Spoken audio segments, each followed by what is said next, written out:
the News Channel 8 studios, this is Let's Talk Live. College students, listen up. Do you know what you will be doing after you graduate? Well, if this is your last year in school, it's a great time to start planning. Social architect and consultant David Porter is here today, and he's going to help you prepare for life after graduation. It's good to see you, David. Well, it's great to be here. So you say that there are some things that college kids can do while they're still in school. That's Absolutely. the first thing. Think about it. Think about your future while you're still in school. Absolutely, and I think some of the most important skills that can be developed while in school are those social skills. And I'm not talking about hanging from the chandelier social skills. I'm talking about making friends, networking, working together with your fellow students, making those face-to-face connections that really, as you develop those friendship networks, can evolve into professional networks. And those networks really can make the difference between success and failure once you graduate. Is this something that students need to be thinking about their freshman year as soon as they go in? Absolutely. I mean, I've been working on college campuses for the last 24 years. I've been on over 190 campuses, and I focus on developing dining programs and learning programs and even in student centers. But what's most important initially to freshmen is the opportunity to socially connect, to have that sense of connection. Provides emotional security, home away from home. There are lots of studies that suggest if students connect within the first 45 days and start making friendships, they're more likely to return in their sophomore year instead of transferring out. Studies show that students who live on campus and dine on campus have higher GPAs and higher graduation rates than those who don't. So it can really make a tremendous difference in terms of the success of the student academically, but also socially in terms of, again, developing those face-to-face networking skills, leaning into conversations as opposed to your iPhone, and developing those skills that, you know, again, professionally and personally help us succeed once we graduate. It just seems so natural, though, to me, David, because when you're in college, isn't everything about socially connecting? I mean, the dorm, for example, I mean, you're living on top of people. You know, you're in the bathroom, there's 10 other people in there.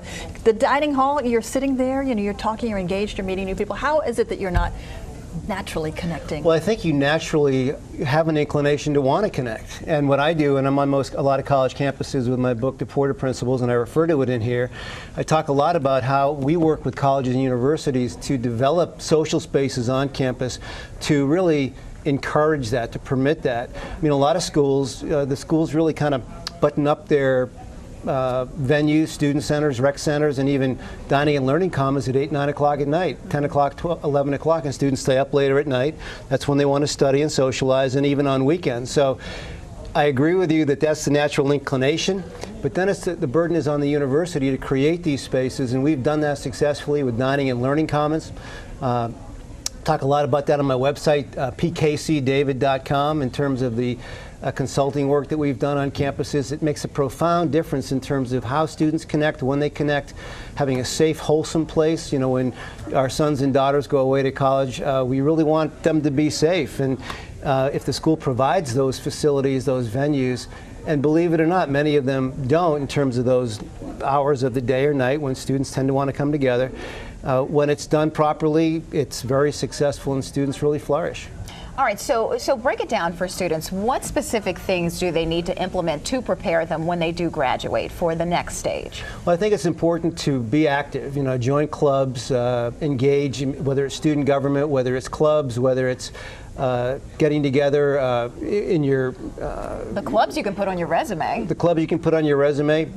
The connections, you know, Robert Reich, President Clinton's Secretary of Labor, in his recent documentary, Inequality for All, he said the single most important thing you can do to have upward mobility in life is education and the connections you make while you're at the university that you're getting educated. So these connections make all the difference in the world. You need to be aware of yourself, though, within those relationships, because having a personal relationship can be tricky in terms of a person trusting you for a recommendation on a professional level. True? That is very true, and it's more important to do that, I believe, face-to-face, as opposed to, you know, there's so much of the social media, Facebook, Instagram, and other electronic media that's used to connect. But when the students are given the opportunity to develop those skills face-to-face and learn how to interact and problem solve and collaborate, there are universities now in Canada and the U.S. where they're doing something called flipping the classroom, where they're actually giving the students their lectures on their laptop, whether they live on or off campus.